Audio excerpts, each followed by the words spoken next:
Bak bir de buna da.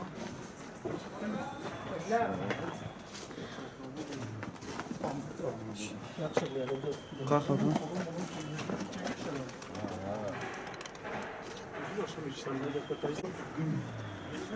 Ha, ses çıkartayım mı? Belki bu bile otur ya. Normalde bile otur. Ya. Dün akşam kaç vardı? Ama nasıl kullanılır üstünde de ya. Nasıl öyle bir oturttu? Ama normalde bile otur ya. Ama öyle ses çıktı. Hiç hayret edemedim.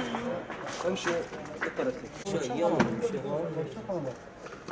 Akşam kanalı. Ev ya güzel kişi ağacı. Ha?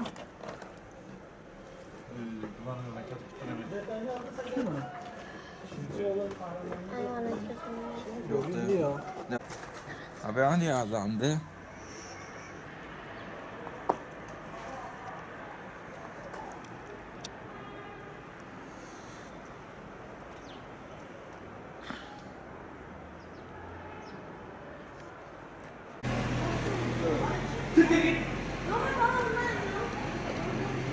Ya bunu kadar